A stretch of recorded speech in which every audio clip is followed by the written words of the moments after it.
Good afternoon student. तो हमने last lecture में क्या किया था, T test for difference of mean, but अब हम क्या करेंगे, पेयर टी टेस्ट।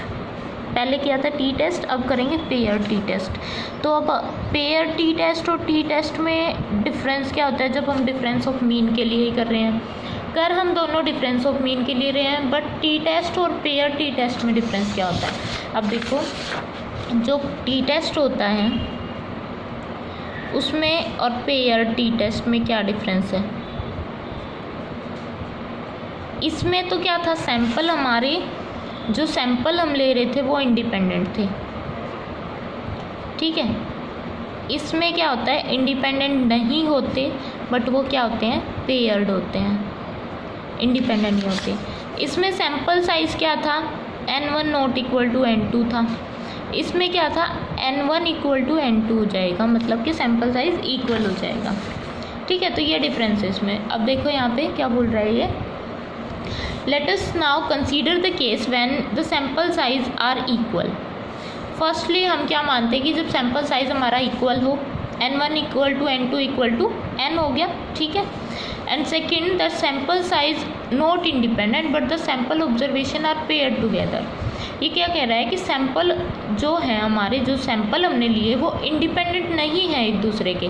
पहले क्या होते थे, इंडिपेंडेंट होते थे, बट अब वो इंडिपेंडेंट नहीं है, बट क्या है कि वो पेयर्ड है। सैंपल ऑब्जर्वेशन है वो पेयर्ड है एक दूसरे के। Pair of observation xi yi i from 1 to n corresponding to the same ith sample unit. तो क्या किसके कॉरस्पॉन्डिंग है वो, सेम ith सैंपल यूनिट के। The problem is to test the sample mean differ significantly or not. तो हमें क्या find out करना है कि इन दोनों का जो सैंपल आएगा, जो सैंपल मीन आएगा इन दो सैंपल्स का, जो पेयर्ड सैंपल है हमारे पास, वो सिग्निफिकेंटली डिफरेंट है या नहीं। देखो, पेयर्ड सैंपल का मतलब क्या होता है कि हमारे पास एक सैंपल है, ठीक है, हमारे पास कुछ ऑब्जर्वेशन लगा लो। हमने क्या किया, उनमें से हाफ, जैसे हमारे पास 50 स्टूडेंट थे जिनके हमने क्या किए, ग्रेड नोट किए, तो उनके ग्रेड नोट कर लिए। हम देख रहे हैं कि क्या अगर इनको हम कोई क्या प्रोवाइड करा रहे हैं, कि कोई वर्कशॉप प्रोवाइड करा रहे हैं, ठीक है, या फिर एक्स्ट्रा क्लासेस प्रोवाइड करा रहे हैं। तो हमने इनमें से क्या किया, 25 स्टूडेंट तो रखे विदाउट एक्स्ट्रा क्लासेस, ठीक है, और 25 रखे विद एक्स्ट्रा क्लासेस, और उसके बाद इनको एग्जामिन किया। तो उसके बाद इनका जो रिज़ल्ट है विदाउट एक्स्ट्रा क्लास के, और 25 का जो रिज़ल्ट है विद एक्स्ट्रा क्लास के, और उनका जो मीन आएगा, इनका दोनों का जो मीन आएगा, क्या इन दोनों का मीन है वो डिफ़र कर रहा है या इक्वल आ रहा है, ये दिखाना है हमें। मतलब कि क्या हो गया, हमारे पास यहाँ पे सैंपल ऑब्जर्वेशन क्या होगी, पेयर्ड होगी। क्या मतलब, क्योंकि हमारे पास ऑब्जर्वेशन तो हमने उन्हीं 50 स्टूडेंट से ली, बट एक पे क्या किया, एक पे कुछ एक्स्ट्रा परफॉर्मेंस की है, मतलब उस पर कुछ क्या लगाया है, कुछ सिचुएशन ऐसी लगाई है जिससे उसमें कुछ चेंजेस आए हैं, और दूसरा क्या रखा है, सेम रखा है। तो उन दोनों में पेयर्ड कर उन दोनों का डिफरेंस चेक करेंगे कि क्या उनका मीन है वो सिग्निफिकेंटली डिफ़र कर रहा है या नहीं कर रहा है। जैसे कि हम कई बार क्या करते हैं, कोई ड्रग है हमारे पास, कोई मेडिसिन है, किसी को तो हम जैसे वेट गेन कराना है किसी को, तो किसी को तो डाइट से, और किसी को मेडिसिन के साथ वही सेम डाइट देते हैं, किसी को तो डाइट देते हैं, सिर्फ डाइट देते हैं, किसी को मेडिसिन प्लस डाइट देते हैं। तो किसका वेट गेन ज़्यादा हो रहा है, उन दोनों का डिफरेंस चेक करना होता है, ठीक है। तो इसका मतलब क्या होता है कि हमारे पास यहाँ पे जो सैंपल है वो क्या है, पेयर्ड है। तो इस टाइप की प्रॉब्लम में हम कैसे फाइंड आउट करते हैं, for example suppose we want to test the efficiency of particular drug. अब ये वही बात बोल दी इसने कि हमें किसी ड्रग की एफिशिएंसी फाइंड आउट करनी है, से इंक्लूडिंग स्लीप, कि वो स्लीप को इंक्रीज़ कर रहा है या नहीं कर रहा। Let X I Y I from 1 to n be the readings in hour of sleeping on the ith individual. एक ith इंडिविजुअल है जिस पे हमने उसकी स्लीपिंग आवर्स की रीडिंग नोट की है, जो कि एक्स आई और वाई आई है। Before and after the drug, X I होगी बिना ड्रग के, वाई आई होगी जब हमने उसको ड्रग दे दिया उसके बाद उसको कितनी नींद आती है। ठीक है, उनके आवर्स की, स्लीपिंग आवर्स की रीडिंग ले ली हमने। Here instead of applying the difference of means test discuss, तो यहाँ पे हम जो डिफरेंस ऑफ मीन वाला टेस्ट है वो अप्लाई नहीं करेंगे, यहाँ अप्लाई करेंगे हम पेयर टी टेस्ट। ठीक है, तो पेयर टी टेस्ट क्या हो जाएगा, here we consider the increment. हम यहाँ क्या निकालते हैं, इंक्रीमेंट। मतलब कैसे कि एक्स आई जो था वो कब था, जब हमने उसको मेडिसिन नहीं दी थी, उससे पहले उसके स्लीपिंग आवर्स कितने थे। और वाई आई क्या है, जब हमने उसको ड्रग दे दी, मेडिसिन दे दी, उसके बाद उसके स्लीपिंग आवर कितने हैं। तो इन दोनों में डिफरेंस क्या आया, मान लो कि ये 7 hour, Y I equal to 7 hour है हमारा और X I equal to 6 hour है। मतलब कि ड्रग देने के बाद 1 घंटे का इंक्रीमेंट हो रहा है स्लीपिंग आवर्स में। तो डी आई क्या हो गया हमारा, X I minus Y I. ठीक है, increment under the null hypothesis H nought. तो नल हाइपोथेसिस यहाँ हम क्या मान के चलते हैं कि the increment due to the fluctuation of sampling में जो हमने फ्लक्चुएशन की है उसकी वजह से जो इंक्रीमेंट है, that is the drug is not responsible for these increment. वो क्या कह रहा है कि ड्रग है वो इस इंक्रीमेंट के लिए रिस्पॉन्सिबल नहीं है। हम नल हाइपोथेसिस हमेशा ऐसे ही लेके चलते हैं, जो हमें निकालना होता है उसका अपोजिट लेके चलते हैं। ठीक है, तो हम यहाँ क्या मान के चल रहे हैं कि ड्रग का कोई भी इफेक्ट नहीं है स्लीपिंग आवर्स पे। ठीक है, नल हाइपोथेसिस में। तो हमारी जो टेस्ट स्टेटिस्टिक है वो क्या हो जाएगी, T equal to D bar upon T equal to D bar divide by S by root N. Same हो गया, वहाँ पे क्या था, X bar minus Y bar divide by क्या था, एस बाई रूट एन, यही था ना, एस बाई रूट एन। तो यहाँ पे क्या आ जाएगा, D bar upon S by root N, क्योंकि डी बार हम क्या ले रहे हैं, दोनों का डिफरेंस या इंक्रीमेंट जिसको हम बोलते हैं। तो डी बार किसके इक्वल होता है, 1/n summation I from 1 to n D I के। एस स्क्वायर का फॉर्मूला हमें पता है वो क्या आता है, 1/n-1। अब डी के लिए ले रहे हैं तो क्या आ जाएगा, डी आई माइनस डी बार का होल स्क्वायर। और यहाँ पे डिग्री ऑफ फ्रीडम क्या रहेगी, n-1। और वहाँ पे डिग्री ऑफ फ्रीडम क्या थी हमारी, इस वाले में यहाँ पे थी n1 प्लस n2 माइनस 2 थी। और यहाँ क्या रहेगी, n-1 डिग्री ऑफ फ्रीडम, क्योंकि यहाँ पे सैम्पल साइज़ क्या है, सेम है। ठीक है, अब इसके बेस पे हम एग्जांपल करेंगे। ये वाला एग्जांपल है इसी के बेस पे। इसने बोला कि the height of the 6 randomly chosen sailor are in inches. ये 6 सेलर्स हैं जिनकी हाइट उसने रैंडमली नोट की है, 63, 65, 68 and this. Those of 10 randomly chosen sailor are, उनमें से कुछ 10 रैंडमली चूजन सेलर्स हैं जिनकी हाइट ये है। Discuss the light that the data throw on the suggestion that the sailor are on average taller than the soldier. अच्छा, ये soldiers की होगी, ये सेलर्स की हाइट होगी। तो हमें इनका डिफरेंस चेक करना है कि क्या इन दोनों की जो हाइट है उनमें कोई डिफरेंस है सोल्जर या सेलर की हाइट में। तो हम सबसे पहले क्या लेके चलते हैं, if the height of the sailor and soldier to be represented by the variable x and y। अब यहाँ पे हमने ये क्वेश्चन इस फॉर्म में लेना है कि x है वो किसकी हाइट है, सेलर की, और y किसकी है, सोल्जर की। ठीक है, अब यहाँ से हम नल हाइपोथेसिस क्या सेट करके चलते हैं कि इन दोनों की हाइट में कोई डिफरेंस नहीं है। मतलब कि H not equal to mu X is equal to mu Y. मतलब sailors are not on average taller than the soldier.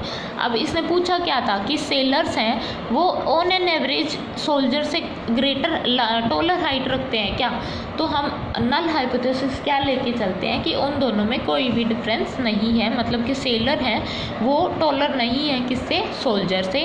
But alternative क्या हो जाएगा अब इसमें, अब उसने पहले ही बोल रखा है कि sailors are on average taller than soldier, तो अल्टरनेटिव क्या हो जाएगी, मतलब हमारी नल हाइपोथेसिस तो ये हो गई थी mu X equal to mu Y, तो यहाँ पे अल्टरनेटिव क्या हो जाएगी हमारी H1 वो हो जाएगी म्यू एक्स, मतलब कि सेलर की हाइट वो ग्रेटर है या लार्जर है किससे, सोल्जर से।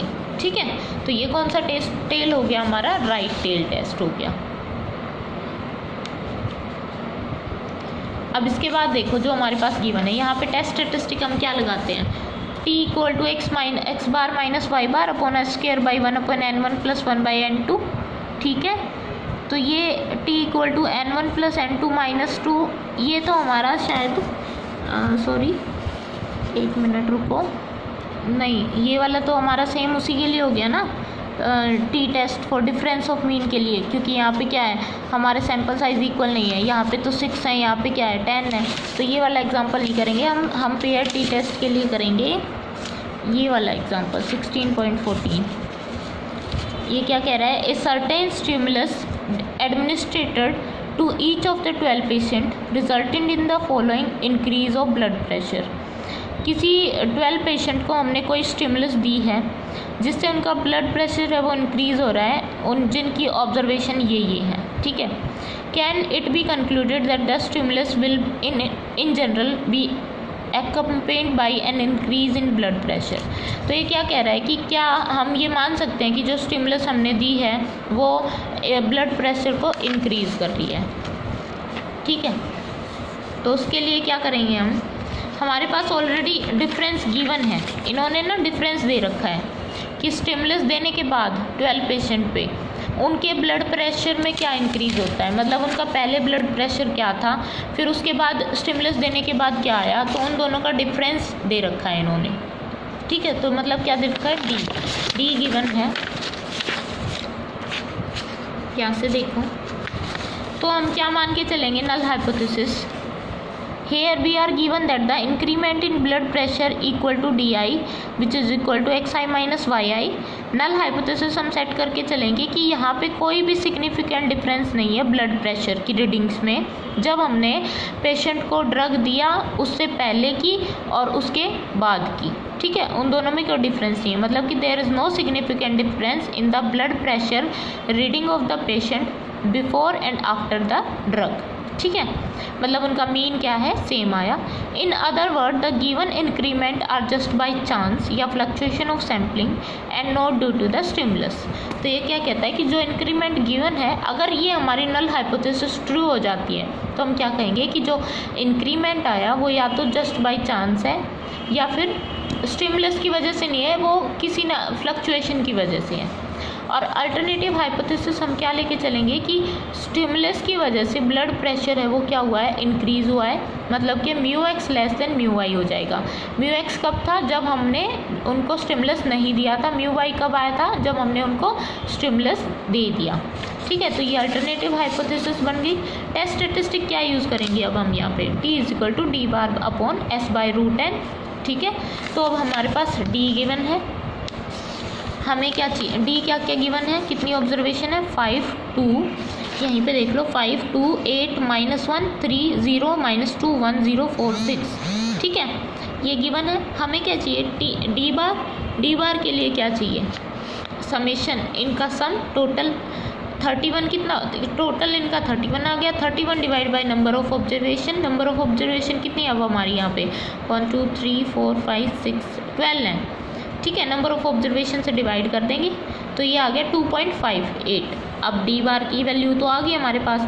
एस का फॉर्मूला क्या होता है, 1/n-1 summation D square minus summation D का होल स्केयर बाई एन होता है। ठीक है, इसके लिए हमें डी स्केयर चाहिए तो हम यहाँ क्या करेंगे, इन ऑब्जर्वेशन का स्केयर कर देंगे, डी स्केयर आ जाएगा।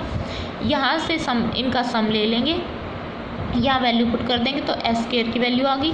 सीधा क्या करना है, हमें डायरेक्ट टी में वैल्यू पुट करनी है। यहाँ पे डी बार की वैल्यू हमें पता है 2.58, एस स्केयर की वैल्यू हमें पता है, अंडर रूट निकाल लेंगे इसका, एस निकाल लेंगे मतलब वो वैल्यू आ जाएगी √9.5382 और ये ऊपर जाके मल्टीप्लाई में हो जाएगा √12 और इसकी वैल्यू आएगी 2.89।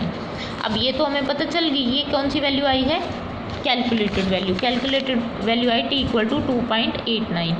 टेबुलेटेड कैसे निकलेगी, डिग्री ऑफ फ्रीडम क्या रहेगी n-1, वो क्या हो जाएगी 11 क्योंकि 12 है हमारे पास, और सिग्निफिकेंस लेवल क्या लेके चलते हैं हम 0.5, ठीक है। तो उस पे हमारे पास टेबुलेटेड वैल्यू है सिंगल टेल टेस्ट के लिए। अब वही बात सिंगल के लिए निकाल रहे हैं, तो हम पहले क्या करेंगे, डबल के लिए चेक कर देंगे। मतलब 11 डिग्री ऑफ फ्रीडम पे डबल का कौन सा हो जाएगा 1.0, ये वाला ना 0.1, ये 1.80 आ जाएगा, तो ये सिंगल टेल के लिए हो जाएगी हमारी, तो 1.80। अब ये ग्रेटर है तो नल हाइपोथेसिस क्या हो रही है, रिजेक्ट हो रही है। इसका मतलब क्या है कि जो स्टिमुलस देने के बाद जो ब्लड प्रेशर है उसमें इंक्रीज आ रहा है, ठीक है। तो ये इसका एग्जांपल था।